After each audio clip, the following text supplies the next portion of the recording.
We are here with Kieran McAnulty. Uh, we have an award.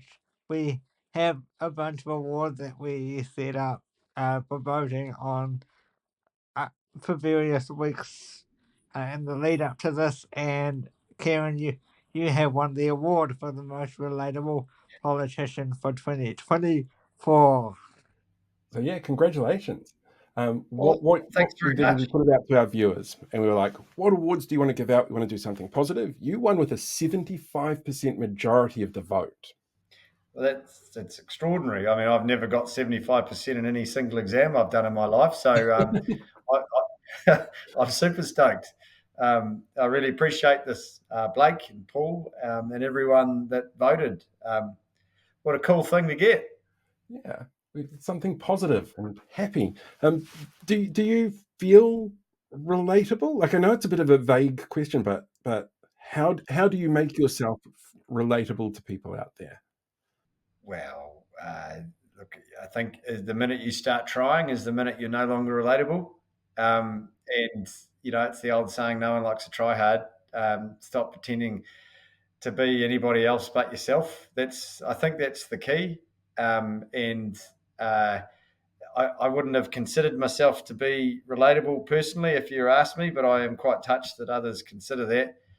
In an age where, to some degree here, but certainly overseas, there's a massive detachment between elected representatives and the people they're actually there to serve. And so I hope that New Zealand holds on to that for as long as possible, ideally forever, because it's special here and you don't want to lose it.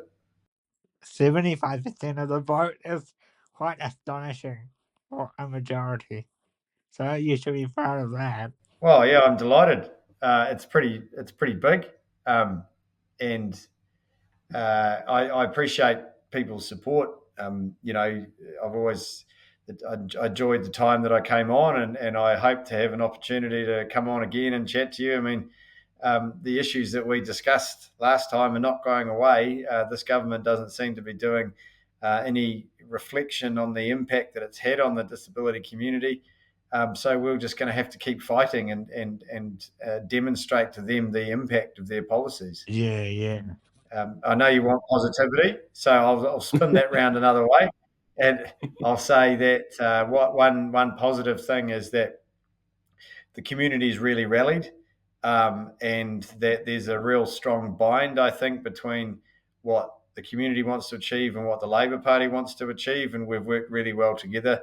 And in doing so, I think it has alerted to a lot of people that might not have known previously around the type of support that was available and no longer is, and why it was designed the way it was, and the positive impact that it had on people's lives. And I hope that when the next election comes around and we have a comprehensive policy to for the disability community, that people can see, right, I understand why they're campaigning on this now. And so I hope that that's a positive thing to come out of this whole thing. So this year has felt really long, really long. What are some of the positives that have come out of 2024 for you? Well, this is the first annual conference since the election for us this weekend in Christchurch. And every single election in MMP, the party that's been voted out of government have turned on each other. There's been infighting and arguing and leaking and all this sort of stuff. We've had none of that.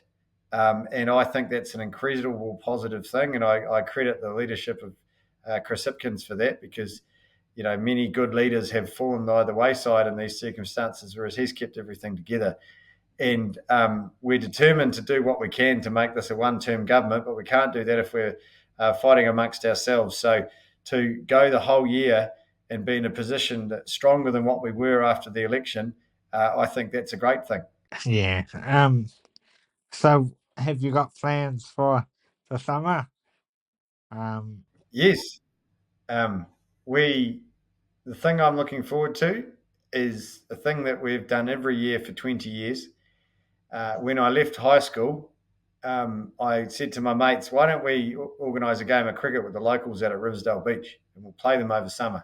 And they said, "Oh yeah, that'd be pretty cool," and it was awesome. And then we've done it every year, and last year was the 20th anniversary, and so this year the 21st, and I'm really looking forward to that. It's great because our group of mates are spread all around the country, and some of them are in Australia, and it's the one time where we're guaranteed to catch up. So I'm really looking forward to that. And I also turned the big 4-0 over summer. So we're probably going to have to push the boat out for that. That's worthy of a celebration, I think. Oh, absolutely. Big party. Yeah, I reckon. Yeah. Yeah. When you were in school, did you think you would be an MP at 40?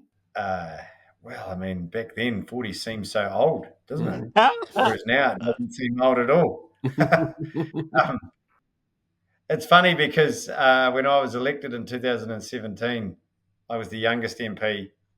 And then I was in the second term, I was the youngest minister. And I'm still one of the youngest, but I'm no longer the youngest.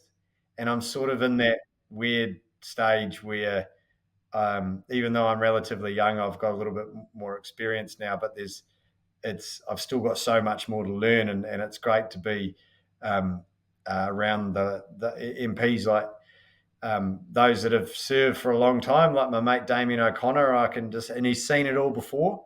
I mean, he's been there since 1993. And I sometimes remind him that I was 8 then when he first got elected. And I can tell you one thing, I didn't dream of being an MP when I was 8. So, I don't think yeah, many people do. no, that's right.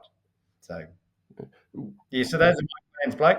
Before we let you go, are you going to invite Mr. Bishop to the cricket game? No. We have a certain standard that needs to be upheld.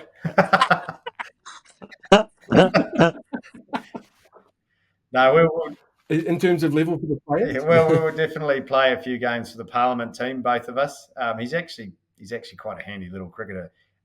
He's good in swinging little bowler. He's very tricky to play. So no, I'm looking forward to that. You cannot, for me, you just can't beat a game of cricket. It's like the quintessential summer activity. It is, and you can adapt it in any way and anywhere you are, be it on the beach, or the backyard, or in a paddock, or whatever. It's just great fun, and my family always have a game of backyard cricket on Christmas Day, and the kids get involved, and I can remember doing that from as long as I can remember, and all the funny stories that inevitably come out the time that one cousin took off with the bat because he was packing a sad and all this sort of stuff. It's great. Yeah. Well, thank you, Kieran, and congratulations on your award. And thank you for joining us.